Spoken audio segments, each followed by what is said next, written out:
All right, ladies and gentlemen. Sorry for the long wait. Had to square up some things real quick. But now it's time to get started with our next reading of One Piece. So let's go ahead and get the formalities out of the way, shall we?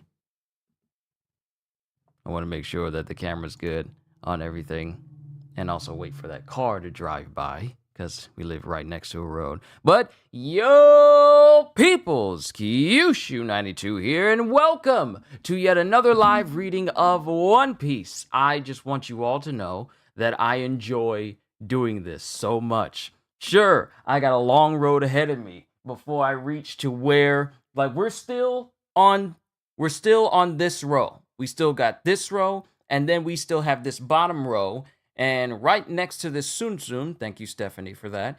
Right behind this Sun should be right here, volume 82, which is where we'll stop. So we still got this whole row. There's this one space that's right here. That's where volume 6 was. We got to go all the way over. And then we got this entire bottom half right there. So it's going to be a minute before we get through this whole section. But let's go ahead and get started. A little bit of a recap of what happened in the last volume. 1. Captain Kuro's been defeated by Luffy, and Usopp has joined the Straw Hat crew.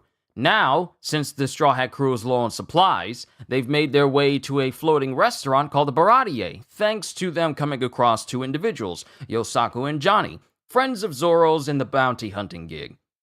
They get there, and we get introduced to yet another character, Lieutenant Iron Fist Fullbody, who is a naval officer who tries to destroy the Straw Hat ship simply because they're pirates, and Luffy, using his gum powers, inadvertently saves a whole crew, but also winds up blowing a hole in the roof of the Baratie, a floating restaurant that everyone's come to. So now Luffy has to work that whole debt off, and we also get introduced to another character, a character called Sanji, who is a cook at the restaurant and does not tolerate people wasting food, which shows him pretty much destroying full body because he disrespected the food. Then we have another individual that shows up. You're going to be hearing me say that a lot across all these volumes. There's going to be so many individuals showing up that shows up and demands to be fed food. And he even holds one of the cooks called Patty at gunpoint, saying, like, did you hear me? I said I want food. And Patty just mops the floor with him and throws him out because he doesn't have any money. But while this individual is outside, Sanji brings him some food and tells him to eat up.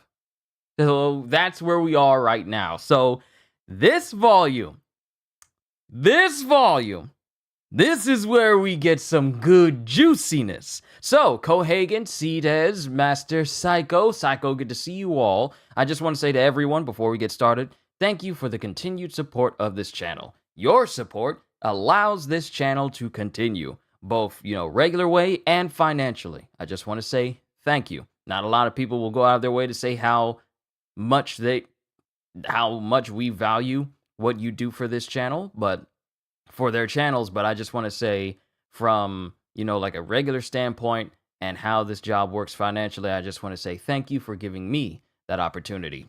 Volume 6! We're going to be going through Volume 6. I should have said that at the beginning, but I got distracted talking about the recap and everything. But we're going through Volume 6 of the series, titled The Oath. Volume 6, The Oath. And let's go ahead and get the story of One Piece, Volume 6. Monkey D. Luffy started out as just a kid with a dream, and that dream was to become the greatest pirate in history. Stirred by the tales of pirate red-haired Shanks, Luffy vowed to become a pirate himself. That was before the enchanted devil fruit gave Luffy the power to stretch like rubber, at the cost of being unable to swim, a serious handicap for an aspiring sea dog. Undeterred, Luffy set out to sea and recruited some crewmates, lying sharpshooter Usopp, master swordsman Zoro, and treasure-hunting thief Nami. After stopping at a seaside village in search of food and a sturdy ship, Luffy and his crew meet Usopp, a boy who is famous as the town liar.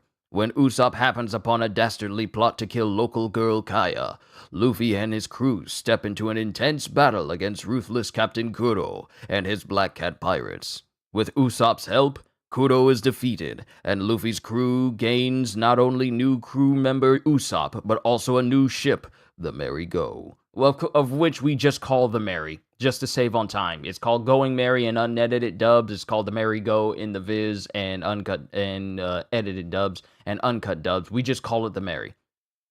Luffy's next quest: to find a ship's cook, of course. Zoro's old bounty hunting pals, Yosaku and Johnny, tell Luffy and crew about the ocean-going restaurant Baratie. Unfortunately, Luffy accidentally ricochets a cannonball into the floating food emporium, and to recompense, he ends up working as Baratie's chore boy. There he meets sous chef Sanji, who will feed any pirate in need, and would make a perfect ship's cook for the Merry Go, if only he wanted to jump ship. So, the chapters we're going through is chapters 45 through 53. Chapter 45, Before the Storm. And then it cuts to Luffy, because remember in the last chapter he was looking on as Sanji was feeding this individual. You sure got lucky, that food saved you. You darn near starved. Hey, Mr. Cook, join us. Be the cook for my pirate crew. Huh? You're a pirate? You're a pirate? Why did you fire on us? It was an Oh, wait. You're a pirate? Why did you fire on us? It was an accident. A stray cannonball launched in self-defense. That makes no sense. Well, you'd best watch yourself around here. Chef Zeph used to cook for a famous pirate. That old man was a pirate? Baratie is the old ratbag's treasure, and the cooks who flock to him are all hot-blooded pirate types. For a place frequented by pirates, they're perfect for the job. Yeah, this place is a nut house. One grows used to it. Some people come just to see the pirates and the cooks go at it. But the waiters got scared and jumped ship. Oh, so that's why he wants me to work for a year. Anyway, you should sorry. Anyway, you should sail with me, says Luffy to Sanji. I decline. I've got a good reason for staying here. No, I decline. What? Decline what? I decline your declination. You're a good cook and you're joining my crew. Now hold on. Listen to my reason. What is it then? None of your business. You just told me to listen! I mean, respect my wishes. I'll make a fillet out of you, you crap hat kid. You make fun of this hat and I'll send you flying! And both Luffy and Sanji are just arguing with each other. And this individual goes, sorry to butt in, but... What? What? Goes both of them. I'm Geen, one of Krieg's pirates. If you're really a pirate, what's your prize? Pirate at arms, Krieg's crew. I'm after the One Piece. I'm going to the Grand Line. And then this foreboding feeling just comes over Geen. Sorry, let me bring up the webpage. There we go.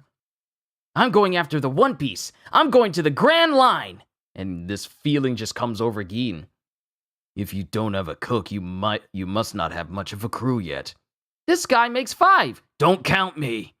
You don't seem like a bad sort, so I'll give you a word of warning. Whatever you do, don't go to the Grand Line. You're young. Don't rush to your doom. The seas are vast. The Grand Line is just one narrow route. There are plenty of safer waters to plunder. Huh? Really? Do you know a lot about the Grand Line? Not much. Hardly anything at all. But enough so it scares me. You're rather chicken for one of Krieg's crew, says Sanji. Who's Krieg? And then we cut to chefs inside the Baratie cooking. Orders for table 3! Serve it yourself! We got no waiters! And then it cuts to one of the chefs talking to Patty. Making trouble for us, Patty? What? That fellow you clobbered today was one of Krieg's cutthroats. That's what he said. Oi, that's what he said. Don Krieg's the meanest pirate in these here waters. Aye, he's Don of the Pirate Armada, a consortium of 50 pirate crews. He's a pure devil. So what? He commands 5,000 killers, and that fella was one of them. If he tells Don Krieg how he was mistreated here, they'll run over here like stampeding elephants. They'll make mincemeat of us. Oh yeah? You think I should feed that dog? How would the... oh yeah? You think I should have fed that dog? How would the paying customers feel? We're the trademark of Baratie, the ferocious fighting cooks. Do you know how many pirates we've chased off? If you're scared, then quit. That's just what you told the waiters, wasn't it? It's 'cause of you we're so overworked. Ha! Those lily live-out fools were useless anyway. I know it sounds like a little bit of French at the end. Those lily live-out fools were useless anyway. And then it cuts to Zev. Hey, idiots, get to work. Aye, aye, chef! And they all get back to work and they stop arguing. And then it cuts back to Geen as he's in a boat. Well, just thought I'd warn you. I'm going to the Grand Line anyway. Do what you want. How you throw your life away is your business. Sanji, my thanks. You saved my life. That grub was fine. Can I come and eat again? Anytime. Chore boy, there you are. Yikes, the chef! And then Zeph is looking down and he sees the empty plate that Geen was eating from. Good luck, Geen. You're gonna catch heck now for giving me a free meal. What? What? Free meal? Where's the proof? As it shows Sanji breaking the plate and then throwing it overboard. Yo, OD, what's going on? Free meal? Where's the proof? And then Zeph is just steady watching, and Geen kneels, sailing away from Sanji, going, as he kneels before Sanji says, stay out of trouble, Geen. Well, it's Luffy saying, stay out of trouble, Geen. Sanji, chore boy, get to work. And then it cuts to Luffy, who's inside the kitchen going, I'm Luffy, but for now I'm chore boy, reporting for duty. On hiatus from piracy, free labor chore boy, Monkey D. Luffy. Where's table 6's dessert? Who took that order? You did, fool! I'm too busy! Open your eyes! You looking for a fight? And they're just arguing back and forth. And then all four chefs goes, if you got nothing to do, wash dishes, chore boy! Okie dokie. And then it cuts to one of the chefs going, where's Sanji? Flirting, of course. Again? And he's assistant chef. Makes me want to puke. I know, but he's been here the longest. Ever wonder why Sanji stays even though he don't get on with chef? He wants to be head chef someday. And then, hold on everyone, I'll be right back.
Sorry about that. Had to help out with something real quick.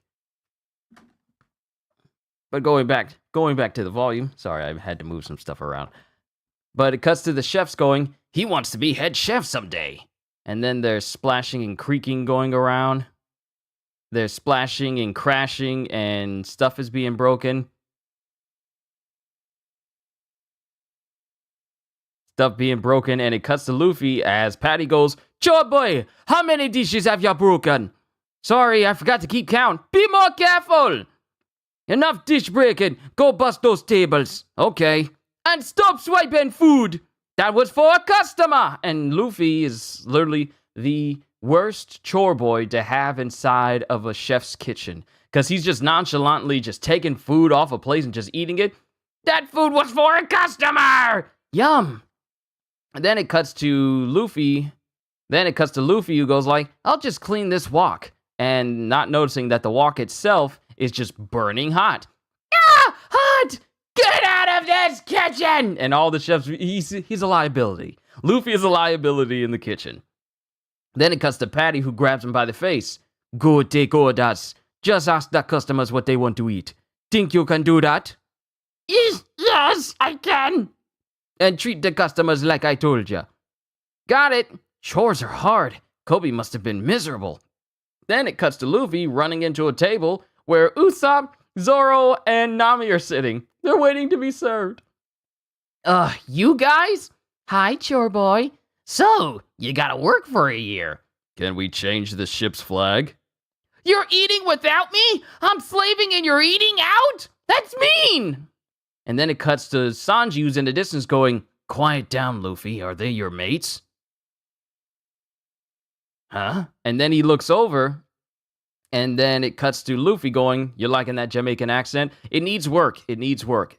And you would think, yeah, it needs work. First time when we see Panda Man. Oh yeah, he's right here where he's Panda. Yeah, this is actually the first time we see Panda Man in the series. Because when Luffy is saying chores are hard, Kobe must have been miserable, it cuts to a table where a person's sitting there, and Panda Man, who is a recurring background character that shows up in a lot of chapters of One Piece, he's sitting right at this table just chilling with one guy.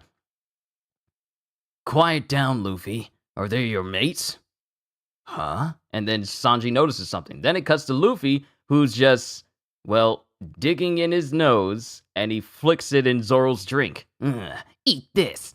Why shouldn't we enjoy a nice meal? Yeah, why not? The food's not bad here, but I do feel bad for you. And it cuts to Zoro, who just appears to want to drink the juice.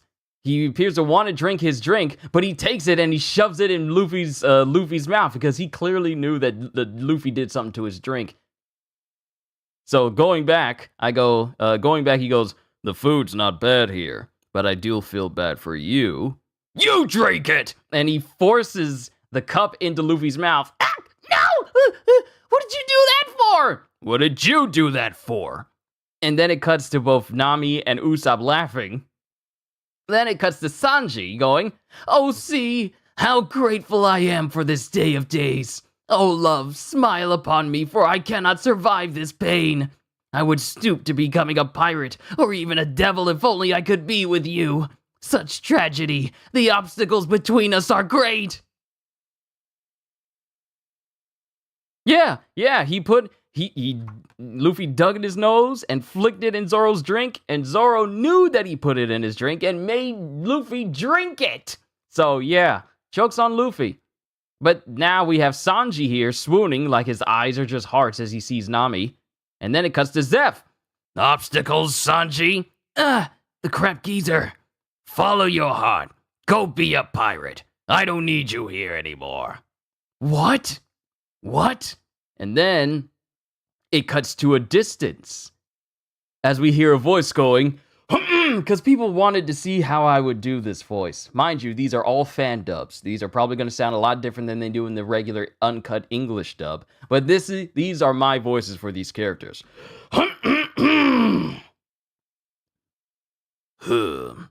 So this cook saved you from certain death. That's how you made it back here, Gin. Aye, sir, but I didn't know the flagship was in such a condition. Don Krieg? What? I'll guide you there, to Baratie ocean-going restaurant. Oh, Gein's about to lead Don Krieg to the restaurant. That's the end of chapter 45. Onwards to chapter 46, but before that, SBS. Question. Oda-sensei. 1, 2, Django! And then it cuts to Oda going, good morning. Another question. The other day, some neighborhood kids asked me, where can I go meet Luffy? So where can you go to meet Luffy? The North Sea, the Mediterranean, Tone River, Biwa Lake? Where to go to meet him? That's difficult. If you were to take an unhurried journey around the world's oceans, you just might see him. But at sea, you'll also encounter the likes of Buggy, so make sure you're careful. Always be careful. Question. I have a question about 1-2 Django. What's with the striped goatee? And it cuts to Oda explaining. It's a mushroom. Before becoming a pirate, he was a wandering dancer, but business was not good and he was always going to sleep without a bath. Then a striped mushroom started sprouting from his chin. He was hungry, so he ate the cap of the mushroom, but it tasted terrible. He swallowed it nonetheless, and ever since then, he's been able to hypnotize people. So the stripes on his chin are actually the leftover bit of a mushroom. Yep. So yeah, Django has like this big striped goatee at the bottom of his chin, but it's a mushroom that just, grew from his chin because this Joker didn't know how to take proper baths. Chapter 46, An Uninvited Guest. And then we cut to Buggy's crew after the battle. Part 8, Decisive Duel in the Force, where it cuts to Gaiman, who's chasing after Buggy, shooting at him with a pistol. While Buggy is using his own power and his hands to try and keep Gaiman from actually shooting him. Chapter 46, An Uninvited Guest. Then we cut back to the Baratie. Hey, crap geezer. I'm the assistant chef here. What do you mean I'm not needed? You fight with the customers. You waste hours flaring your nostrils for the women. And you're a lousy cook. You're nothing but dead weight, Sanji. The other cooks don't much like you either. So go be a pirate and get out of my restaurant. And then it cuts to Sanji, who walks up to Zeph and goes, Don't overstep the line, old man. You can insult me, but don't ever insult my cooking. I'm staying right here. You have no say in the matter. And then Zeph, taking Sanji by the arm, because Sanji's putting his hand up on Zeph, Zeph takes Sanji by the arm and flips him over and smashes him into a table. Don't lay your hands on me, you underdone eggplant! And then it just cuts to silence, as this is also the same table that Luffy and company were eating at. Well, Zoro and company were eating at, because they're all holding their food in their hands while the table's in the distance kind of smashed up. Ow. And then Zeph just goes, Sanji, you can't kick me out. I'll cook here forever. Until you die. I won't die. I'll live another 100 years. Gotta have the last word, eh? And then it cuts to chefs in the kitchen. You hear what Sanji just said? Aye, he wants to be head chef. Great, you got permission. Come be my cook. Never! Then it cuts to Sanji, who fixes the table and goes right back over the Nami. Forgive the commotion. A fruit macedon with my... macedon? A fruit macedon? I want to say that's the correct way to say it. Forgive the commotion. A fruit macedon with my compliments. And Grand Marnier as a digestive, my princess. Because Sanji's putting on the charms, talking to Nami. Ooh, thank you. How gallant. Not at all. Hey, don't we get any? That's discrimination. I'll sue. I gave you tea, didn't I? You should be grateful, you mangy octopus. You want to fight? I'm not going to take that from you. Get him, Zoro. Get him yourself.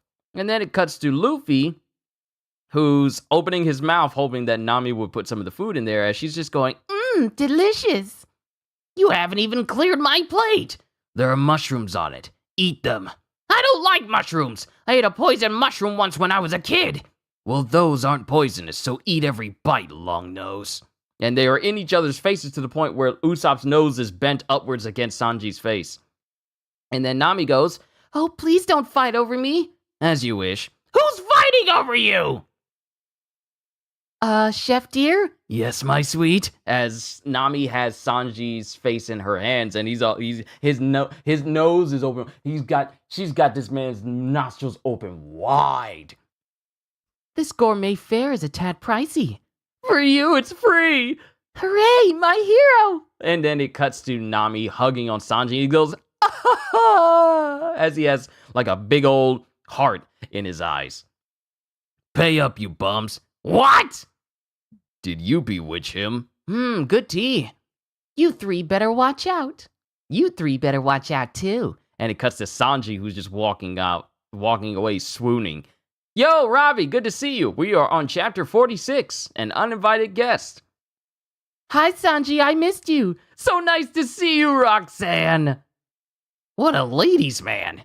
"Enough goofing off, chore boy," Sanji exclaims as he kicks Luffy directly in the back of the head and starts to drag him off. "Offer hot towels to our customers." "Okay." 2 days later, from out of nowhere, a glass breaks on the ground. Don Krieg's pirate ship!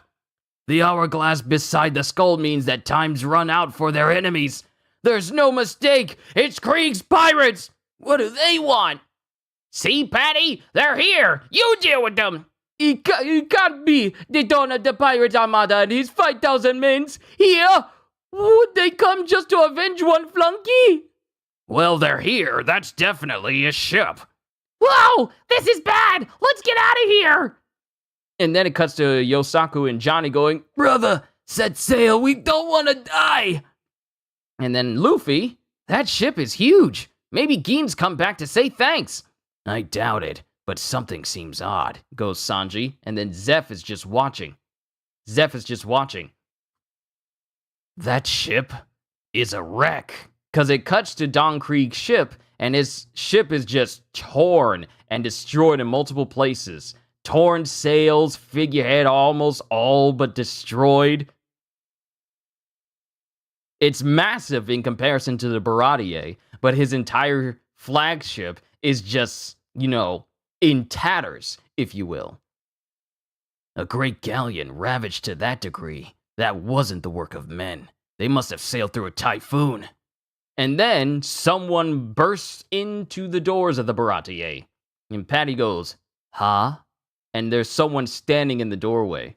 And all the patrons gasp as it cuts to this large individual that Gein is holding up. "Please, may I have some food and water? I've got money. Lots of money." Don Krieg, Admiral of the Pirate Armada. "What? Who is that? Pretty shabby for a king. He looks hungry. What's going on?"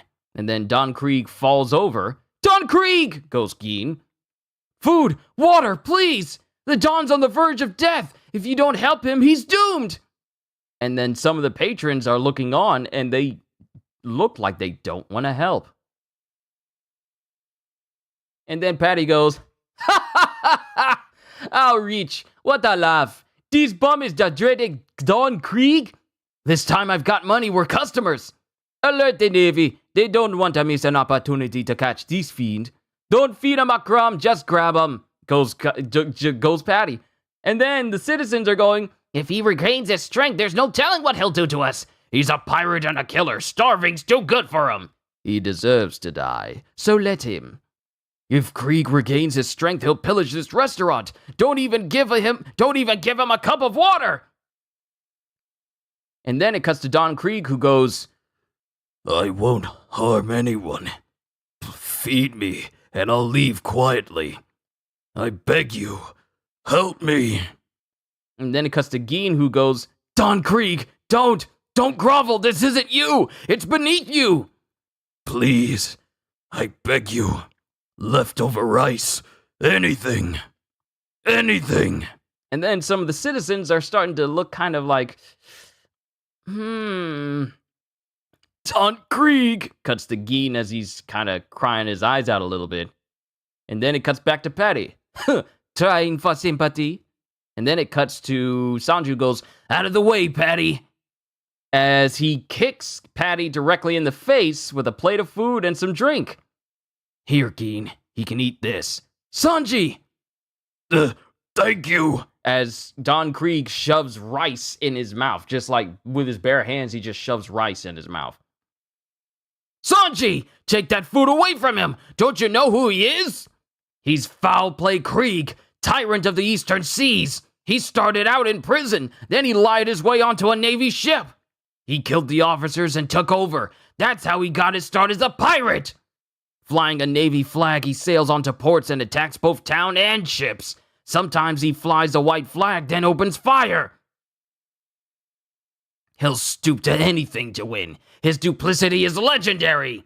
At full strength, he'll be unstoppable. He says he'll go if we feed him, but we can't trust him. And it cuts to the citizens in the background who are kind of shivering at this being told. That two-faced scoundrel should starve. The world would be a better place. And then it cuts to Don Krieg, who then suddenly clotheslines Sanji. Yeah, it cuts to Don Krieg getting up and clotheslining Sanji in an instant in the next page, shocking everyone, including Don Krieg. Sanji! You said you wouldn't, Krieg! You swore you wouldn't hurt nobody if I led you here! That man saved our lives! The food was good. My strength is returning. As it cuts to Don Krieg, who puts his hand on Gin's shoulder and starts gripping harder onto it. Gin! So that's how it is. Nice restaurant. I'll take it. See, this is the reason why they tried to warn him. SBS! By any chance is Gaimon my father? Inquiry from the Ministry of Education, Science, and Culture. Darn! You found out! You tracked him down through the Ministry of Science. I didn't consider that possibility. Gaimon told me not to tell anyone, but I guess there's no way to hide it now. Fine. Go meet him. You're Gaimon's son. Leap into his arms and hug him. And while you're at it, leap into the ocean and cool your head, you little weirdo. Next question. I said to my friend, Buggy's totally cute, and she took a step back and said, you're weird. Am I weird? Answer. Yes, you are weird. But I like him too, that Buggy. But I'm not weird. I'm a special exception. Yeah, that's right. Next question. I have a request. Please give me Gaimon. Answer. Okay, but check with his son first. Then final question for the SBS. When an artist is drawing chapter 10, which chapter is appearing in Shonen Jump? I see. I used to be interested in these questions myself. At present, issue 46 of Shonen Jump, the Japanese edition, is out in the world. The One Piece chapter in there is chapter 60. However, I finished drawing chapter 63, so a chapter emerges in the world 3 weeks after I've completed it. But this is just my schedule right now. Not everyone drawing for weekly publication does it the same way, and I might change too. It varies. That is the end of SBS. Onwards to chapter 47, The Dawn's Offer. Buggy's crew after the battle. Part 9, You're a Strange Creature Too. And thus, the battle between Gaimon and Buggy is over as they're just chilling, enjoying themselves, and, having a good time eating some food with the strange creatures that are with them. Because Buggy counts as a strange thing as well. Then it cuts to everyone inside of the restaurant gasping after Sanji got clotheslined by Don Krieg. Outrageous! Krieg wants the ocean-going restaurant? Get on the boat! Let's get out of here! And then it cuts to Patty, who gets up from being kicked in the face by Sanji. Huh? What's all the ruckus? Don Krieg, you swore, says Gin. And then Luffy goes, Gin, are you okay? What? As Patty fully gets up and realizes that Don Krieg is inside the restaurant now. My ship's a wreck. I need a new one. When I'm finished with you, I'll dump you. I have about 100 men on my ship who still draw breath. They're dying from wounds, hunger, and thirst. They need 100 rations of food and water. You will prepare them. Some have already starved to death. There's no time to waste. You expect us to feed 100 pirates so they'll have the strength to take over our ship? We refuse! Refuse? You don't understand. It's not a request. It's an order. Do not defy me. And then it cuts to the chefs getting kind of scared from Don Krieg. Sorry, Sanji. I never meant. You got us into this mess. Where are you going, Sanji? And then it cuts to Sanji walking away as he goes, the kitchen, of course. We got 100 meals to prepare. And then it cuts to the chefs going, what? Sanji, goes Gin. And then Krieg goes, that's right. And then Luffy, Sanji. And before Sanji can go anywhere, all the chefs surround him and point their guns at him. Are you Krieg's dog, Sanji? We can't let you in the kitchen. We're not going along with this. It's an outrage. And then Sanji goes, if you want to stop me, fire. I know they're unredeemable villains, but my job is to feed people, not to judge them. It gets too complicated. If a man is hungry, I feed him. That's a cook's job. What's the problem? And then Patty comes in and then just backhands Sanji in the back of the noggin. Patty! Hold him down. Sanji, I know you feed the people I chase off. Maybe you're right to do that sometimes. But this time you're wrong. Now you keep still. I'm gonna defend this restaurant. He may be Don Krieg, but he's just one man. He can't beat all of us. This is Baratie. We deal with rowdy pirates every day. And we know what kind of customer service to give them. You've eaten. Here's your dessert. The meatball of doom! And then it cuts to Patty pulling out a giant cannon in the shape of like either a shrimp or a crawfish. And he shoots a cannonball at Don Krieg, just point blank. Impudence. And then Don Krieg gets hit by this cannonball. And Patty's just standing there with a cannon in one hand. And Gin, Don Krieg! And then everyone is just awestruck seeing Don Krieg get hit by it. And then the dust starts to settle a little bit. Blast, I busted the doors. Chef will have your hide. Blast, I busted the doors. Chef will have your hide. It's nothing. A small price to pay for saving Baratie, eh? What about the men on Krieg's ship, goes Sanji. I say we smear butter on the ship and set it on fire.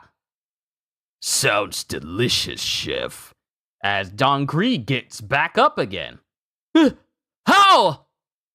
That dessert was a bit heavy for my taste. Hardly a 4-star meal. And then it shows Don Krieg as he's now covered in armor. His body! It's all shiny! Steel armor! What a dirty trick! Rush him! And then it cuts to Patty and a bunch of other chefs who just bum rush Don Krieg. Insolence! Don Krieg screams as multiple parts of his armor opens up and it turns into barrels, and he then opens fire on all of the chefs who run in front of him. Like his entire armor just has hidden weapons everywhere apparently, and he just opens fire on all of the chefs. And all of them, hold on.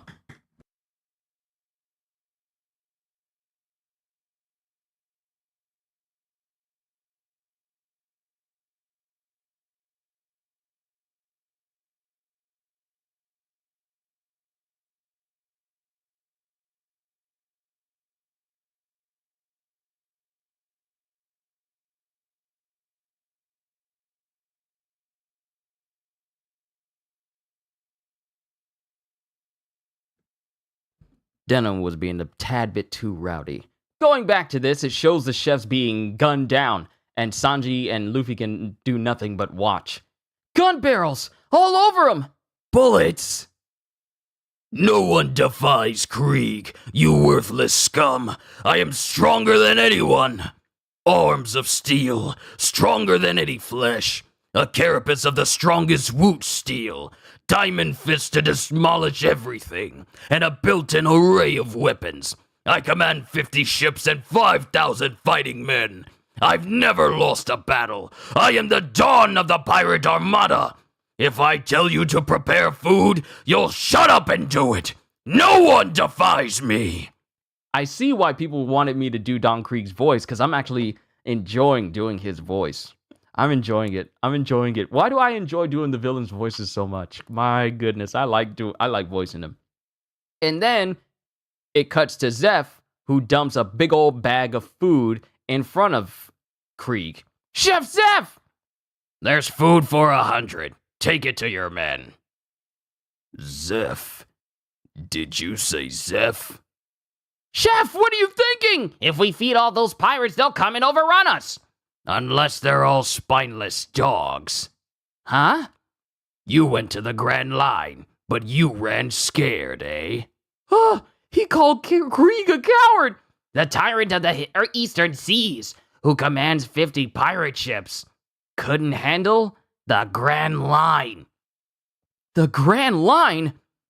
You're Red Shoe Zeph.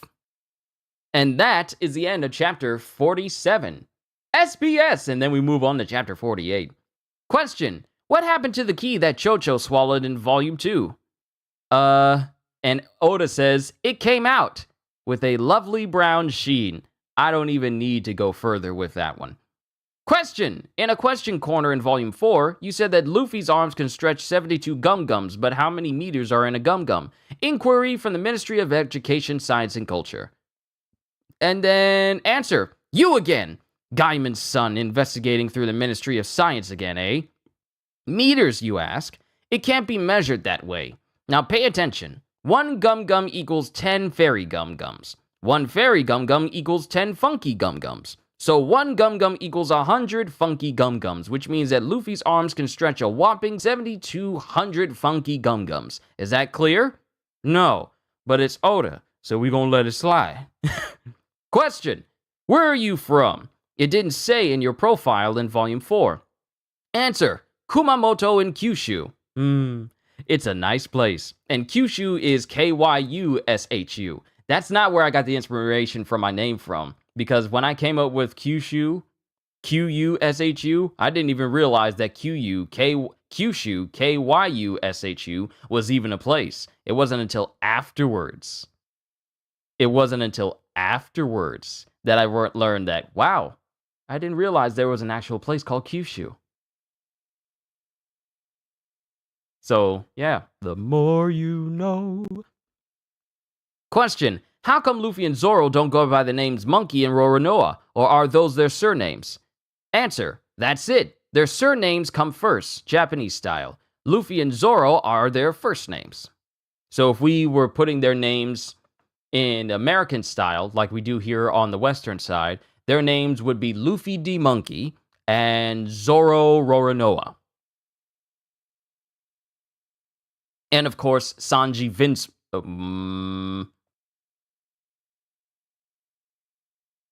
Nope. I caught myself. I had it. I caught myself. Let's keep going. Is there a mirror on Alvida's ship? Look out. Her Iron Club will come flying. You're on your own. Man, what a dangerous question, but I bet there isn't a mirror. And then it shows Oda getting hit in the head. Question: I've been reading One Piece and I noticed that sometimes mysterious characters pop up. For example, in the third panel on page 182 of One Piece Volume 5, where everyone is going murmur, there's a panda. There's a panda-headed guy in the background. Who is it? It's bugging me so much I can't brush my teeth.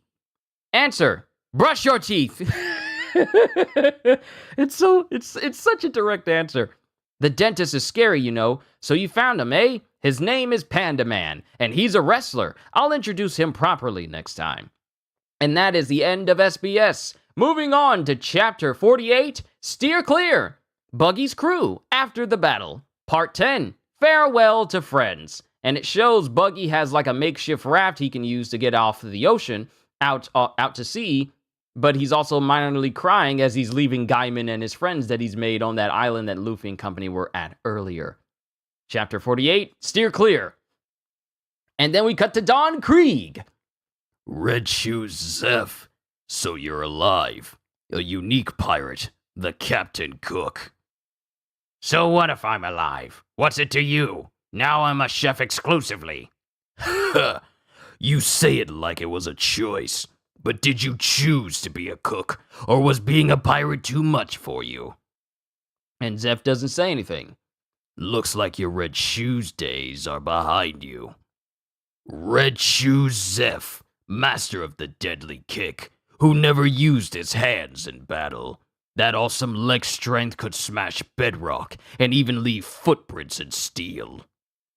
The blood of your enemies dyed your shoes, hence your unusual nickname. They say you died at sea. I see you didn't lose your life, but you did lose one of your precious legs. And Sanji doesn't say anything, hearing all of this. I can't fight anymore, but I can cook, long as I have these two hands. What are you getting at? Spit it out. Red Shoes Zeph, you once sailed that devil's nest, the Grand Line, but you returned unscathed. You kept a record of that voyage.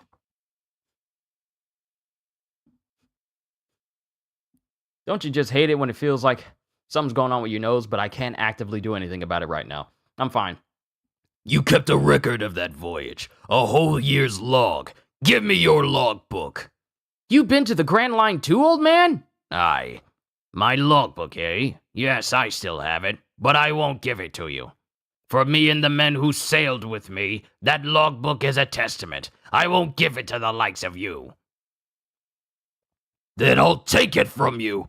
It's true that I didn't succeed in the Grand Line, but I am Don Krieg, the mightiest of all. Weaklings do well to shun that dark path, but I had plenty of strength, ships, and men. Oh, thank God, I'm not bleeding. Good, thank God. But I had plenty of strength, ships and men, and ambition. The only thing I lacked was knowledge. That's what stopped me. I didn't know enough. I'll have that log and this ship too. Okay, I gotta blow my nose. I feel like this is the most I've stepped away. I apologize. I gotta blow my nose.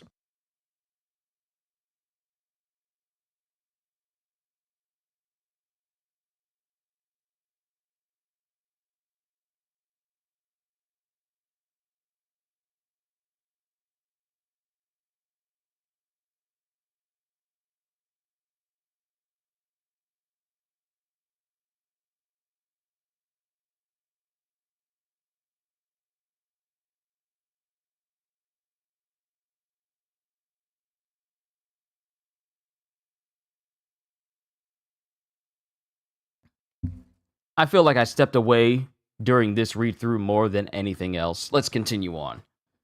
I'll have that log and this ship too. And then Patty goes, "You can't have it. This ship's all we got in the world." Yeah, we've been cast out from everywhere else. Chef Zeph is our savior. He took us in when no one else would. We won't let you take our ship.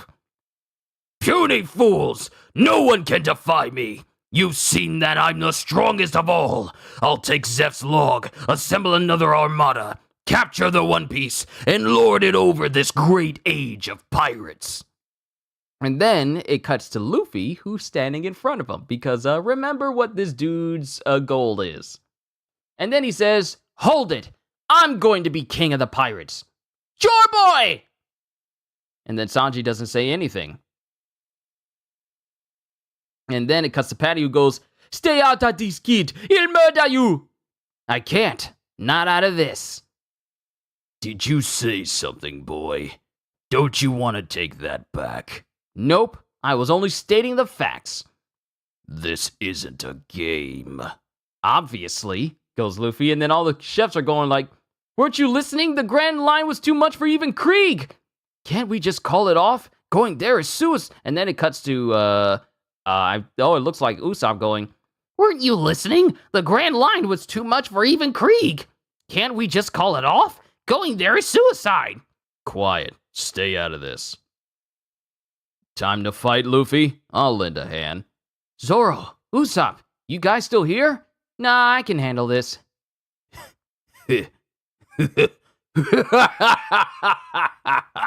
That's your crew? Pretty thin, ain't it? Wrong. There are 2 more. Don't count me in, says Sanji off to the side. Don't be so cocksure, kid. I had a fleet and 5,000 men. In 7 days, we were smashed to bits in that demon sea. 7 days? Krieg's armada was destroyed so quickly? What could have done it? Did you hear that? 50 ships in 1 week. Sounds interesting. Reckless impudence, but you're not funny. Watch your mouth or I'll kill you right now. Now listen closely. As he grabs onto the food. I'll give you a chance. I'm taking this food to the men on my ship. Then I'm coming back. Anyone who doesn't want to die had better be gone when I return. All I want is the captain's log and the ship. But if you're eager to die, wait for me. I'll bury you at sea. It's your choice. Then it cuts to later on, as Gin is still in the doorway after having his shoulder slightly crushed by Krieg's hand. Sanji, forgive me. I didn't think he would do this. I... And then it cuts to Zeph going, It's not all your fault, Swabby. Huh? Chef? The cooks helped to bring this on us as well. Chef, are you siding with Sanji? You crazy? You crazy? He's the guy who started all this trouble. Sanji wants to destroy your precious restaurant. Don't you, Sanji? You do anything to be the head chef. Either that or you're insane. Which is it? Shut up, you eggplants. Have any of you ever really been hungry before? Have you gone for days without food and water on the high seas? Do you have any idea what agony that is? Huh? So what, chef? Goes Patty. If you're gonna keep moaning, then just head out the back door. And then it cuts to Patty and the rest of the chefs grabbing onto giant food utensil weapons, like giant knives, giant forks. I'll stay and fight. I can't stand to let Krieg have his way. Me either. This restaurant is my home. Yeah, I got nowhere else to go. What? What? Are you fools? You saw what Krieg can do. You better run, goes Gin. Gin, listen to me. As a cook, I consider it my duty to feed the hungry. But soon I'll be facing plunderers with full stomachs, so if I have to beat your mates to death, don't complain. If they try to take over this ship, I'll slaughter them without mercy. And that goes for you, too. Got that? And then Gin just looks awestruck over what Sanji's saying. First ya save him, then ya kill him. Good idea, Sanji. Be quiet, crap cooker. Then it cuts to Luffy. See? He's tough, huh? Who cares? We gotta get out of here. Relax. They're wounded and starving. Yeah, besides, I've got to fight Krieg. He's a powerful rival. I'll have to take him down sometime. I mean, if Naruto became Hokage, then I have no doubt that Luffy will be king of the pirates. It's only a matter of time. By the way, Gin. You said you didn't know anything about the Grand Line, but you've been there. I know nothing. It's all a crazy fog. Something happened on our 7th day out. But was it a dream or reality? It's all mixed up in my head. He appeared so suddenly. Just one man. How could one man scupper 50 ships? There it is. There it is right there. One man took down 50. Took down all of Krieg's ships that he had with him. What? Impossible! Impossible! Krieg's armada was destroyed by one man? Before we knew it, our ships were sinking one after the other. If that storm hadn't come up, he'd have sent the flagship to the bottom too. I'm not sure how many ships survived. It was terrible. I can't believe it was real. I don't want to remember that man. That man with the piercing hawk eyes. Eyes that could kill with a glance. And those words gets Zoro's attention. What? And that is the end of chapter 48. No SBS. Chapter 49, Storm. Krieg's armada was wrecked by one man? It had to be him. Had to be Hawkeye, Goes Zeph, because apparently he knows of this individual. Huh? Hawkeye? And then Gin doesn't say anything, and then Zeph goes, You said his eyes were like a hawk's. That's proof enough. But what he did to your ships, it had to be him. Hawkeye? Who's he? Beats me. He's the man I've been looking for. What? Johnny said he comes here. Don't know about old Hawkeye, but old Red Eyes was here. I don't know about old Hawkeye, but old Red Eyes was here. Aye, he drank so much wine his eyes turned red. Then the poor fool caught fire and exploded. Yeah, what a sight! And then Zorro's just thinking back to what Johnny said. Even that Hawkeye you were hunting goes there. That sea snake, he lied to me. Johnny? What'd he do? Nothing, goes Zorro. And then we get Sanji. So he beat the whole armada. Did you do something to make him mad? Not that I know of. He just attacked. Maybe you interrupted his nap. That's not funny. He murdered my crewmates. Calm down. I wasn't joking. That's the kind of place the Grand Line is. And then it cuts to Zorro asking, Anything can happen there, eh? And then Luffy's going, I got goosebumps. A place where anything can happen.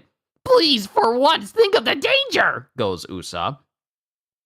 Now I know where I have to go. To the Grand Line. That's where I'll find him. And Sanji's just looking over and doesn't say anything until... You're fools. You'll both be killed as soon as you get there. True enough, but don't insult us. The day I decided to be the world's greatest swordsman, I gave myself up for dead.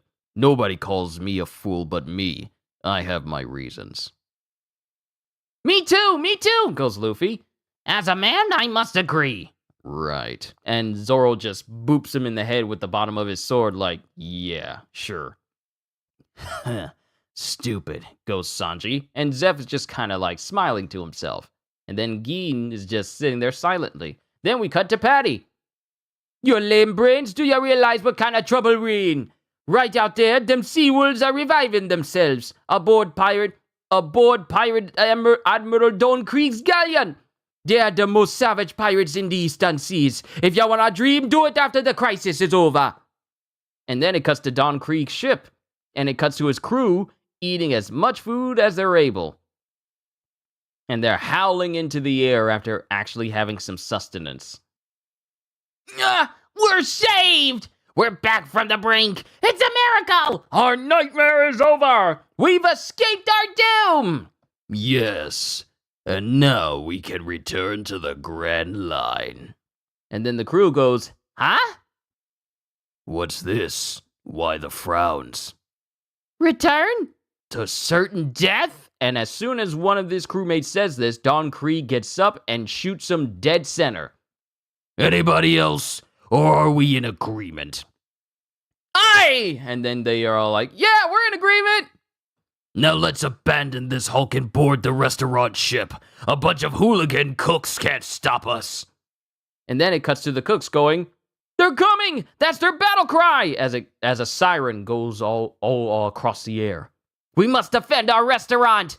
And then Luffy and the crew are just steady sitting at their table. Patty standing there and Sanji standing there. Stand down, you cooks! As it cuts to Krieg's crew as they start to raid the ship. And as they do that, in a massive double spread panel, the flagship of the Don Krieg's flagship gets sliced by 2 slashes. His entire ship just gets sliced like boom, boom, and it's just cut in it's just cut into 3 chunks. 2 slashes, 3 chunks. And then everyone is looking like, whoa! And then everyone is awestruck after seeing the, ooh, he's here! I can't wait to read out his lines, his very first lines. I can't wait. But everyone is completely shocked and surprised to see this ship get sliced up so easily. Luffy and company are surprised. What was that? And even Zeph looks surprised, and Don Krieg screams out, "What happened? Don Krieg, the ship! It's listing!" Listing? My flagship galleon, but how can that be? As his entire ship gets sliced up, just starts to sink because it's been sliced up completely. Nami, Johnny, and Yosaku are on our ship. It may be too late. Weigh anchor, goes Zeph. They want our restaurant. Yes, sir. Brother. Yosaku. Okay, cuts to Zoro, who goes, Yosaku, Johnny, you okay? Where's our ship? Where's Nami? Sorry, brother Zoro. They're gone. Sister Nami, she sailed off with all the treasure. And then it cuts to Nami going, so long. Give the others my best. Tell them I hope we meet again. So Nami just straight up stole the Mary and all the treasure that was on it, leaving Yosaku and Johnny just floating in the ocean. Nami just straight up stole the whole ship. What? She took the ship? And then it cuts to Zeph, who's just speechless as he looks out on the ocean. And there's someone on the ocean in like a small boat just floating out on the ocean. Uh-oh. It's him. And that's the end of the chapter. Ooh! He's here. SBS. There's gum fruit, scatter fruit, and other kinds of devil fruit. I thought of a new one. Icky fruit. It makes you so gross that nothing wants to come near you. Very useful. And then it cuts to Oda, who says, okay, you eat it first. Question. I think of all the Oda Sensei's drawings of Buggy showing him with his mouth open, I like to see one with his lips closed. And it shows Buggy laughing, and then him closing his mouth, and then him laughing even wider. Question. When you were asked about Nami's measurements, you said you'd reveal them. When are you going to keep your promise? And then Oda goes, I recruited a specialist to help me. His keen eye is infallible, able to guess a girl's dimensions with just one look. He's the shady cook Sanji. And then it cuts to Sanji going, hi, crap jerk. I'm not a shady cook. I'm a ladies' cook. But you did right to call me. Leave this to me. Nami is beautiful. Nami is lovely, isn't she? Great sense of style, too. Looks like 34, 22, 34. Yes, definitely. Oh, she's cute. I hear she's a thief, but I like her. And then answer. There, I kept my promise. Thanks, Sanji. And then someone cracks Oda over the head, and it's Nami. What do you think you're doing? Nami! Darn, were we wrong? No, you were right. Not that it matters. It's not like things are gonna change size. See you later. And then it cuts to Oda going, hey, she stole my wallet! And that's the end of the OBS. Onwards to Chapter 50, A Parting of Ways. Buggy's crew, after the battle, Part 11, A New Friend. And this new friend is a giant crab that destroys Buggy's ship and almost gets Buggy with it. But it cuts to Don Krieg's galleon as pieces of his ship starts to sink into the sea. Ah! What was that? Maybe the ammunition on the ship exploded. And it cuts to Don Krieg's crews, they just ate. They just got their strength back. And now they're dealing with the fact that their ship has completely capsized and is listing and is sinking into the ocean after being sliced into 3 whole pieces. Sorry, brother, goes Johnny. As it cuts back to when Nami stole the ship. Why do you keep staring at that bounty list? What?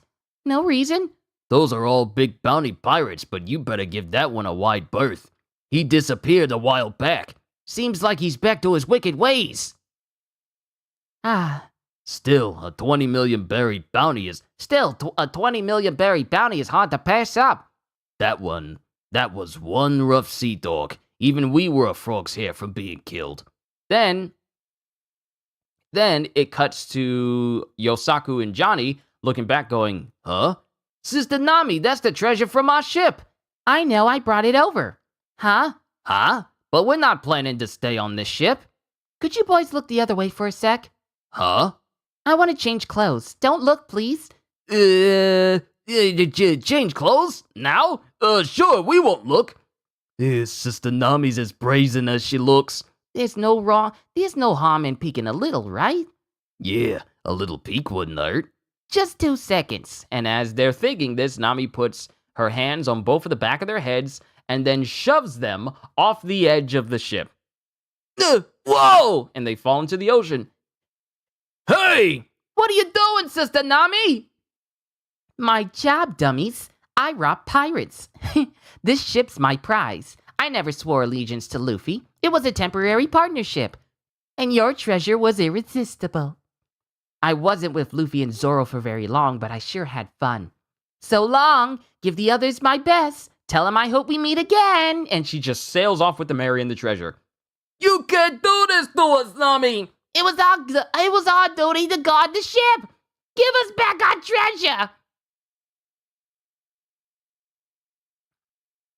Hey, Kyushu, curious question. If there was an author of my own manga, what would it be about? If I was an author of my own manga, what would it be about? I can't make up a story off the top of my head at the moment because a lot of different stories would just flood in and I don't want to come off as copying them. So I probably have to get back with you. If I were to create my own manga, I would have to get back to you on that because I want to create a story for it first. Give you a little rough idea if that was something I wanted to do. I'll have to get back to you. It was our duty to guard the ship. Give us back our treasure. And then they get swept in the waves as the Dawn Creek ship was sliced apart, and they're getting caught up in the waves of it. Ah! What now? And that's how she got away. And then it cuts to Zoro punching a wall, going, Darn that wench. We should have known her good behavior was just an act. She abandoned us in our time of need. Hey, I can still see the ship. What? It's the Mary Go. Yosaku, Johnny, where's your ship? It sank it nearby. Zoro, Usopp. Forget her. Why go chasing after that little thief? But what about the ship? Kaya's ship! No, Nami's going to be our navigator and nobody else. And that's the thing that's on Luffy's mind. And then both Usopp and Zoro just look, and Zoro just goes, Ugh, okay. What an annoying captain. All right, Usopp, we'll go. Hooray! Because that means that he gets to leave. Brother Zoro, the ship's ready. Luffy, aren't you coming? I can't. Baratie is still in trouble. Well, be careful. Things could get dicey. If you were to make a manga, it would be in the Superman universe, but the main characters would be normal humans with advanced weapons. I feel like Lex Luthor could possibly show up since he's like, a normal human with advanced weapons as well. But Zoro says, well, be careful. Things could get dicey. I know. And then someone screams, it's him! Don Krieg, it's him! The devil who sank our ships! He followed us all the way here! He's come to kill us! And it cuts to a person who's sitting in this small ship, sails pulled up, just sitting in it's a small boat. It's just a small boat, big enough for one big chair to just be in the center of it, and he's just floating across the ocean. That fiend! Is it true? Is that Hawkeye? And then it cuts to Zoro, whose heart is beating. Then it cuts to Patty. That's him? The fiend who sank 50 ships single-handedly? That's the one who blasted Krieg's ship just now? He looks human enough. I don't see any special weapon. His weapon is on his back, goes Zeph. What? How? He wrecked a huge galleon with a sword? Yes. Hawkeye is a master swordsman. He is the greatest swordsman in the world. And then we get the man. Hawkeye Mihawk, the greatest swordsman in the world, in a massive solitary panel where he's just sitting in a chair with his sword on his back, and he's just sitting in a chair on his boat, and he looks up. The dude's design, Hawkeye's design, has by far one of the best designs of One Piece because it is just this image that you instantly recognize. Pointed up mustache, sideburns that connects to a thin beard that goes to like a one strip goatee, and his eyes, piercing eyes. And everyone looks shocked as the Don Creek crew goes, "We're doomed! You monster! Why do you keep on picking on us?" And Mihawk doesn't say anything. He just tilts his head and looks at them as he sails past them. And then he just goes, well, the crewmate goes, "You monster! Why do you keep picking on us?" Mihawk looks, and then he just goes, "For fun." For fun? And then he looks. Then this crewmate looks at Mihawk and shoots at him. And Mihawk takes his sword from his back. And then in one swift motion, he just points his sword at the guy. But his sword is tilted in a way that the bullets bounce off his sword and redirect away from Mihawk, allowing Mihawk to completely avoid him. He just points his sword towards the bullets, but the bullets miss him completely. What? You missed? No, shooting at him is useless. He deflected the bullets with his sword. Huh? Who are you? I've never seen such subtle sword work. And then it cuts to Mihawk, who puts his sword back on his back. Without subtlety, a sword is but an iron bar.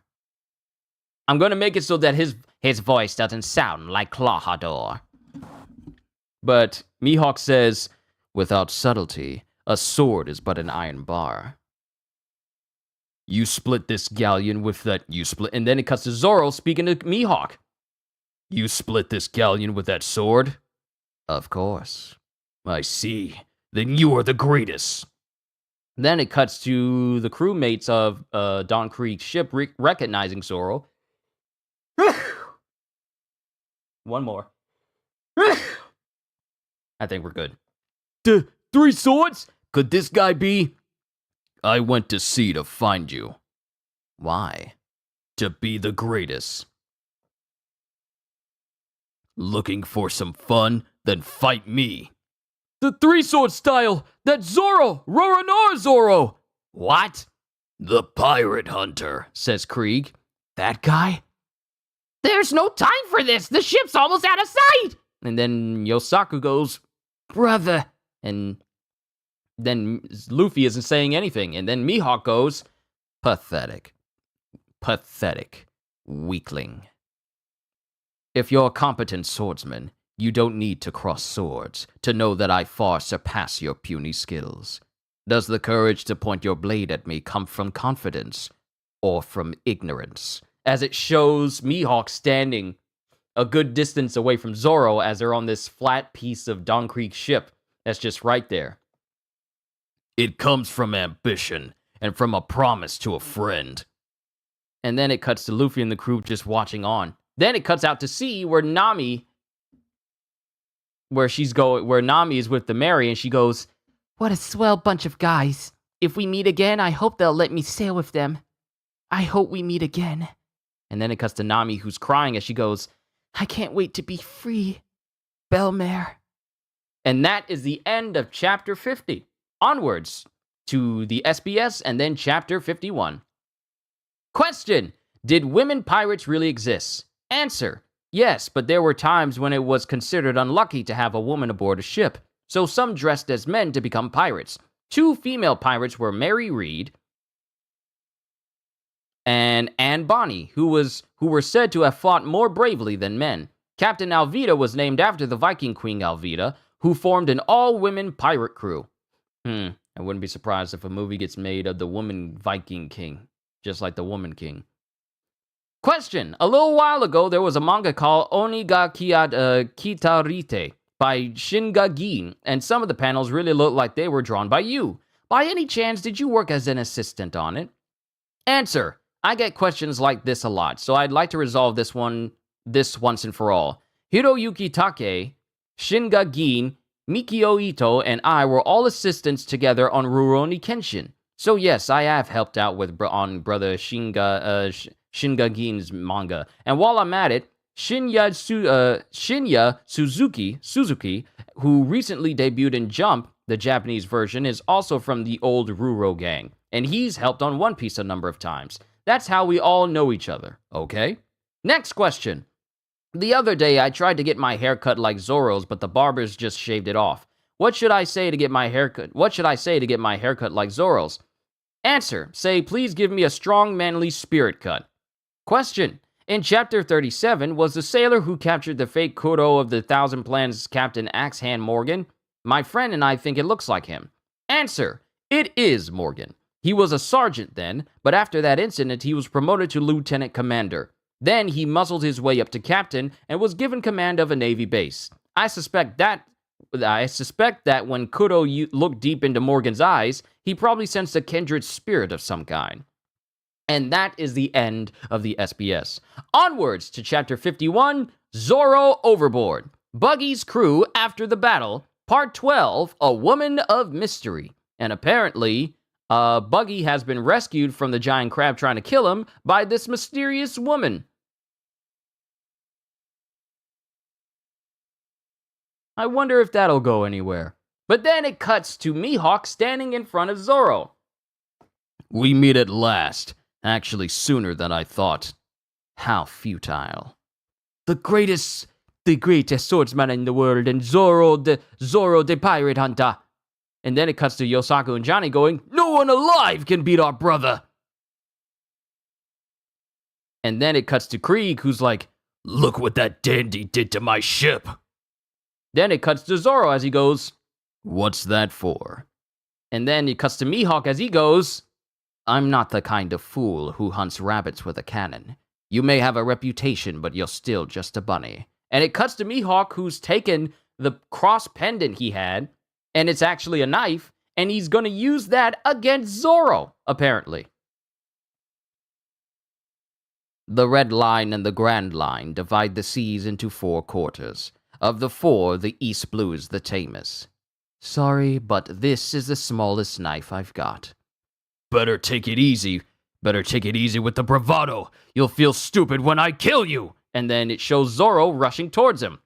And Mihawk responds with, You're a little frog, croaking in your puddle. Time you learn how big the world is. And then Zoro goes, Oni! Giddy! And as he tries to bear down on Mihawk, Mihawk stops him. Dead center. Right in the middle of where all 3 of his blades conjoin together, Mihawk just stops him. Right in the middle, robs him. Like, do you realize how strong you have to be to hold a knife in your hands and not only stop an individual who's using 3 swords and their massive strength, but also cause that person to lose all momentum when they stop? Like, Mihawk doesn't even get pushed back. He's just holding the knife in his hands. Not even full grip. He's just holding it forward. Like a shanking motion. He's just holding it forward. And it stops Zoro completely. And there's just silence as Mihawk has basically stopped Zoro instantly. Zoro? He stopped Brother Zoro's onigiri demon. He stopped Brother Zoro's onigiri demon cut. But that move never fails. It won't budge. Nobody's ever counted my onigiri before, but he did it with that toy. Incredible. This can't be happening. We can't be this unequal. And then it cuts to Zoro, who just, screams out, sword still in mouth, going, Am I really such a little frog? And it cuts to Mihawk, who's deflecting everything that Zoro's doing with that same knife. And then Mihawk just flips Zoro onto his back and he lands on his back. The gulf between us can't be this great. Brother Zoro, don't let him beat you! Brother! Such heavy-handed swordplay. And then Mihawk is just undeterred by any of this. He's fending off Roronoa Zoro's 3-sword attack with that toothpick! To be countered by a toy. I didn't come all this way to lose. I came to win! And then it cuts back to Kuina. You're lucky you're a boy, Zoro. I want to be the greatest swordsman too. Someday, one of us will be the greatest swordsman ever. We'll fight each other for the title. It's a promise. I must defeat this man. I'll have to keep the promise for both of us. I'm going to become such a great master swordsman that my name will be known even in heaven. And then it cuts to memories of when Zoro was hunting other pirates. Ah! It's the pirate hunter Zoro! You made those cutthroats scream with terror. We're Yosaku and Johnny, bounty hunters. We're impressed by your skill. Let's partner up. And then cuts to Mihawk. What drives you? Why do you fight so hard when you cannot win? You're a weakling. And then it cuts to Yosaku and Johnny preparing to jump off the ship to help Zoro. Our brother's not a weakling, Buzzard Eye. I'll teach you a lesson. That man is. And then Luffy grabs both of them. Stop! Stay out of it, Yosaku and Johnny! Control yourselves! As he holds both of them down. And then Usopp goes, Luffy? And then it shows Zoro being tossed aside by Mihawk once again. And then Zoro gets up and he goes, Tiger! And then he thinks of Luffy. The world's greatest swordsman. The king of the pirates needs him. The world's greatest swordsman. The king of the pirates needs him. He has to join my crew. Tiger, hunt! Greatest in the world. As it shows Mihawk bypassing Zoro's tiger hunt and then stabbing him in the chest with this very same pendant that he's been, very same cross pendant knife that he's been using to deflect off Zoro's full strength attacks this entire time. And they're shocked to see, and then Yosaku and Johnny are shocked to see Zoro get stabbed. Brother! And this shocks Luffy as well. And then Mihawk notices that Zoro hasn't moved, as he's just bleeding from this wound. You want your guts cut out? Why don't you retreat? I can't. If I retreat even one step, my vow, my ambition, everything I care about will be shattered, and all my dreams will be lost forever. Yes, that's defeat. So I can't retreat.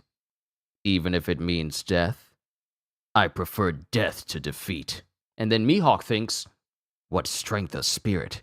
He'd rather die than give up. Then Mihawk takes the pendant out. Boy, speak your name. Roronoa Zoro. I'll remember it. It's been a while since I've met someone so brave. I will honor the swordsman code and send you to your death with this black blade, the finest in the world. And yes, I love this! I love this so much! Mihawk takes his sword from his back. I will honor the swordsman code and send you to your death with this black blade, the finest in the world. He's drawn it! The sword that split the ship! This is my last chance. It's win or die. Greatest in the world or death. And then Mihawk bears down on Zoro. Die! Brother, please give up! 3-sword style, secret move. 3,000 worlds! And the move fails because it shows Mihawk. They both dash past one another, but the move fails as it shows Zoro's 2 swords he has in his hands breaking apart. The only sword being left is Kuina's sword that he has in his mouth. And Zoro getting cut across the chest by Mihawk. I've lost. It's over. I never foresaw this. That's the strongest in the world. And then Zoro stands back up as Mihawk is preparing to cut him from behind. And he just stands up and he opens up his chest. He just opens up his chest. And Mihawk looks confused. What are you? Wounds on the back are a swordsman's shame. And then Mihawk just responds with a smile on his face going, magnificent. And slashes Zoro straight across the chest. Zoro! And that is the end of chapter 51. Onwards to chapter 52, The Oath, title of the volume. And it shows Zoro getting cut across the chest. His one final sword falling from his final sword falling from his hands as he falls backwards, and Mihawk standing in front of him after cutting him across the chest, with Mihawk thinking, "Don't be in a hurry to die, young warrior."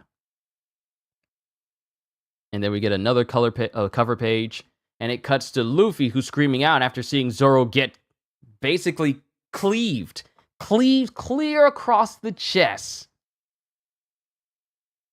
Clear across the chest. As Luffy is screaming out, and Usopp is screaming as well, "Zoro! Brother!" And Sanji's thinking, why? Because also in the 4Kids dub, when Sanji is going like, why? In the manga and the anime, in the 4Kids dub, Sanji goes, "Why'd he do that? Like, why'd he do that?" It's funny when I think about it. Brother! Brother! Why? That's a taste of the Grand Line. Even the Pirate Hunter Zoro is no match for him. The day I decided to be the greatest swordsman, I gave up myself for dead. And these are the words that Zoro said to Sanji earlier. That crazy kid, he went up against the world's best. He never had a prayer, but he'd rather die than give up. And then Sanji goes, "It's easy! Abandon your stupid dreams!" And as he says this, Zoro falls into the ocean behind Mihawk. Sword also. And then Luffy gears up as he goes, "Darn you, brother!" And he shoots an arm towards Mihawk going, "Darn you!" And it cuts to Sanji surprised at seeing Luffy stretch, because he's never seen Luffy stretch before, going, "What the heck?" And neither have the other cooks. As Luffy flies into the air, and he goes speeding towards Mihawk. "The Straw Hat Brat! He has the power of the devil fruit." The young swordsman's crewmate. You did well to let him fight his own battle to the end. And Luffy looks like he tries to hit Mihawk, but Mihawk just dodges out of the way. Then Luffy's face gets stuck in some floorboards of the shipwreck, and he flops backwards. Don't worry, I let him live. Don't worry, I let him live. And then Luffy looks up as he sees Yosaku and Johnny grabbing onto Zoro. Brother, speak to us! Zoro? And it cuts to Zoro, who's gasping, but he's bleeding profusely from the mouth and the massive cut that Mihawk gave him. Zoro! Come on, get him on board! My name is Dracul Mihawk. It's too soon for you to die. Discover yourself, see the world, and grow strong, Zoro. And then it cuts to Yosaku and Johnny and Usopp taking care of Zoro. Hurry! Put salve on his wounds. However long it may take, I shall await you at the top. Strive with your whole heart and mind to best this blade, fierce one. Strive to surpass me, Roronoa Zoro! And then it cuts to, this whole moment. It's a moment. It's a moment. I love it. Brother, speak to us! Why would Hawkeye Mihawk say something like that? Goes Zeph. And then it cuts to Mihawk as he goes, Lad, what is your goal? To be king of the pirates. You tread a perilous path, even more perilous than trying to surpass me. I don't care, that's what I'm gonna be. And then it cuts to Luffy, who's just sticking his tongue out at Mihawk. Usopp, is Zoro okay? No, he's not okay, but he's alive, just unconscious. Brother, say something, please. And then Zoro points his sword up to the air. He's conscious enough to do that. What? Brother! Zoro? And then Mihawk just watches on. Luffy, can you hear me? I hear you! Were you worried? If I fail to become the world's greatest swordsman, you'll be disappointed, right? Brother, save your breath! Brother, never again. I will never lose again. From now to the day I beat him to become the greatest swordsman, I will never lose again! And then Luffy is just smiling. Got a problem with that? King of the pirates! And then it cuts to Luffy, who's just laughing. Not at all. They make a good team. I hope to encounter you two again someday. And it cuts to Mihawk as he goes to leave. And then it cuts to Don Krieg, who's right behind Mihawk. Hey, Hawkeye. Didn't you come here for my head? For the head of Don Krieg, King of the Eastern Blue? That was my intention, but I've had enough fun for now, so I shall take a nap. Don't go just yet, Fancy Pants. You've had your fun, but I've only been on the receiving end. And then it cuts to his crewmates going, Don Krieg?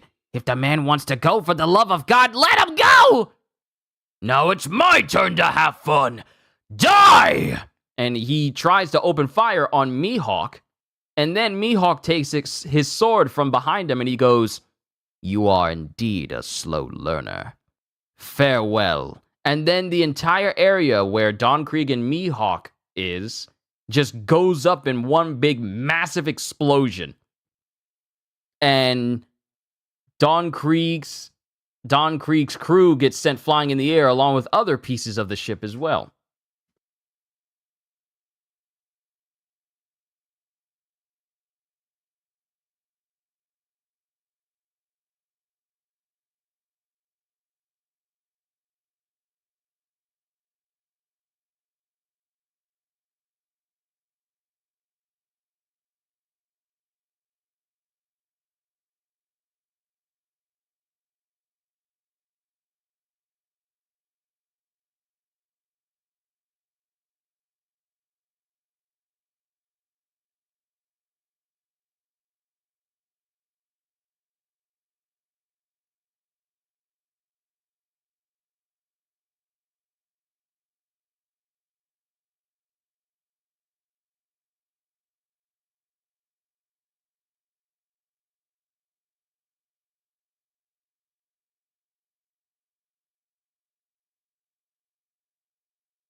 Wow, that's interesting. Can't go into detail about what just happened, but wow. It's a good thing. It's a good thing for me, but wow. Okay. But Don Krieg's crew, I know it feels like I've been stepping away from my chair quite a bit today. I apologize. Hopefully this doesn't ruin anyone's immersion. But Don Krieg's crew gets sent flying into the air due to, Mihawk's slashing the ocean. And then it cuts to the dust settling, and Don Krieg is just standing there by himself because Mihawk is apparently completely gone. What? He escaped. And then it cuts to Luffy, who's there with the cooks. Yikes! Usopp, set sail! Aye, aye! Zoro and I will go after Nami. You get that cook to join us. And when we've got everyone together, we'll sail for the Grand Line! Right, let's do it! And then it cuts to Luffy right there in front of Sanji and company, and then it shows Don Krieg behind them, with Sanji going, Here come the locusts. Hey, mister, if I chase those guys off, can I stop being chore boy? What? That's a deal. And then that's the end of chapter 52. How many chapters do we have for this one? Chapter 50... Oh, we're on the last one. We are on the last one. Sorry for taking so long. That's the end of chapter 52. Onwards to chapter 53, Mackerel Head. Then it cuts to chapter 53, Mackerel Head. Buggy's crew, after the battle, part 3, wanted. And apparently, this woman that rescued Buggy is searching for Luffy, who Buggy instantly recognizes as the individual that sent him flying into the distance without the rest of his body parts. Then we cut to Don Krieg. Now then, lads, we've had a few minor setbacks, but that's behind us. I was going to scuttle that battered hulk anyway. He just saved us the effort. Take a good look at that ship's decorations. With that silly ship, we can dominate the Grand Line. It's better than posing as a Navy ship or waving a white flag. We can approach any ship we want without arousing suspicion. And launch a surprise attack. It's almost foolproof. Aye, no one suspect that joke of a ship to be full to the gills with pirates. And these days, the seas are rotten with out-of-work pirates. Assembling another fleet should be child's play. But Captain Geen, if we go back to the Grand Line, we might meet others like that Hawkeye. And Don Krieg shoots this pirate, one of his own pirates, in protest to this. Any more cowards among you? Step forward! No. Do you really think that a normal man could split a gigantic galleon with a sword? Huh? What do you mean? It's obvious. He had the power of the devil fruit. And then it cuts to Don Krieg, his crew looking confused at him, but Don Krieg goes, He has eaten of the legendary devil fruit. The Grand Line's crawling with people like that. When he broke my ship, he probably used some devil fruit power. On the Grand Line, that Straw Hat brat will be just another pirate. But Red Shoes Zeph, he sailed the Grand Line for a whole year. He must know some secret for sailing among those freaks. I bet it's written in that logbook of his, and with luck, the location of the One Piece, too. That Don Krieg, what a brain! So that's your plan. With that ship in the logbook, I should have got some water. With that ship in the logbook, the way to the ultimate lost treasure will lie open before us. All right, ye sea wolves, let's capture that fish. And then it cuts to Don Krieg's pirates as they prepare to, ransack the Baratie. Wow, they're pretty worked up. This should be fun. Hey, mister, you promised, right? I couldn't hope for a better deal. If you stayed a whole year, my ship would be a wreck. Where's Patty and Karn? Ready and itching to go. Those two are great at times like this. But only at times like this. Go to the control room and open the fins. Huh? You sure? Won't that give the pirates a foothold? That's what we want. That's what we want, says Sanji. If we wreck the whole restaurant, the crab geezer will howl. What was that, crab kid? I said you'd scream like a baby. Yeah. I'm out of here. And then it cuts to the Don Krieg pirates as they're going, hand over that ship, grub monkeys. Here I go. Come. Rocket! And Luffy launches towards the Krieg pirates. He's flying! Hey, he's flying towards us! And giant scythe! And Luffy stretches out both of his arms to a great distance, allowing him to clothesline multiple people. That's what Gum Giant Scythe is. Sending many of them falling into the ocean below. But Luffy, enough time to latch onto a still floating post so that he doesn't fall in, because he's a devil fruit user. Good job, Chore Boy! The Grand Line's crawling with people like that, eh? You ungrateful jerk! I'll knock you to the moon! So you brought the fight to us on the water, where you can't move freely. I know that you devil fruit freaks sink like stones in the sea. Anchor boy. Yeah, but I can still stretch. And then it cuts to someone screaming, forward! And it's Patty and Karn, apparently. Baratie never wear fair weapon. Mackerel head one. Anyone who doesn't want to die had better swim for it. And then it cuts to different sections. It cuts to different sections of the Baratie clanking, and it starts to move a little bit. And Luffy's going, cool! While Krieg is going, what is that? And then more and more of the ship starts to shift around in different spots. The fish said, what? And it cuts to the fish head portion of the Baratie dislocating from the rest of the ship. It popped off! Come on, row fast! Come on, row faster! You row faster! I'm trying! And it's literally a paddle boat powered by people pedaling, but it also has cannons at the front of the mouth. You're on the starboard paddle wheel. You gotta row faster than me or we can't turn to port. I know that. Quit bossing me, you bald octopus. And then it turns to the Baratie head, turning towards the Krieg pirates. Full steam ahead! Faster, faster, go faster! And then it looks like the Baratie, the mackerel head isn't moving all that fast. And then it gets like a massive burst of speed and it goes straight towards the Krieg pirates. Fire! Aye, aye! And they fire on the Krieg pirates directly in front of them. Patty and Karn did it! Blast them all! I'm spreading the fins! Now what are they? Yikes! Yikes, I'm sinking! Goes Luffy as he's sinking more and more. He's sinking more and more into the ocean. And then it cuts to the fins of the Baratie starting to slowly extend up out of the water. Ah! What is it? From the ocean depths! It's a deck! And then more of the Baratie gets spread out. Pretty much, it's like a deck area so that if people want to eat outside, they can prop up the fins of the Baratie and it allows an even bigger stretch of area.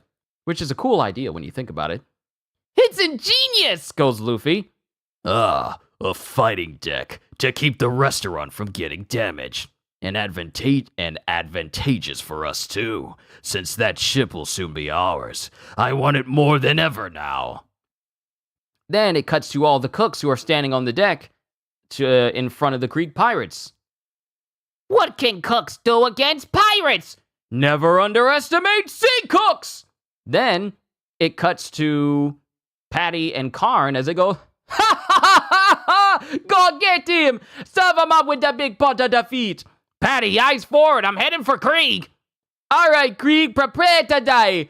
Feel the power of the mackerel head one, the pride of Baratie! And they fire their cannons at Krieg. Prepare to be shark food! And the dust settles as it shows Krieg, and Krieg has stopped. Krieg has stopped the mackerel head from even moving in the water. What? We're not moving! I am Don Krieg, ruler of the world seas. Hey, that's gonna be me! Goes Luffy, because he's like, stop saying you're gonna be king. Stop telling you're gonna rule the seas. I'm gonna rule the seas. I don't have time for your games! And then it cuts to Krieg doing something to the mackerel head as Patty and Karn go, huh? What? Whoa! What strength? It's monstrous! Those two had a lot of heart. As it shows Don Krieg with one hand picking up the mackerel head ship and then throwing it high into the air over the Baratie. Ah, we're gonna hit the restaurant! And then Sanji jumps up and he kicks away the mackerel head. So it shows that Sanji's got a little bit of strength on his side as well. Sanji! With one kick? And then Sanji's just right there smiling at Krieg. So yeah, Sanji's got some strength as well, because he kicked away the ship to keep it from hitting the restaurant. But that, ladies and gentlemen, is the end of chapter 54, and thus we bring an end to, volume 6 of One Piece. Sorry if there was like a couple of interruptions that kept happening over and over and over again. Hopefully it didn't ruin your immersion. But overall, this was a fantastic read. We got to see more of the Baratie and more of Zeph. We got to see the introduction of Krieg and his plans of taking over the entire Baratie for his own purposes, because we also got introduced to Mihawk, the reason why Don Krieg and his entire crew was on the verge of death. Mihawk basically destroyed his entire fleet and pretty much destroyed his ship when he showed up.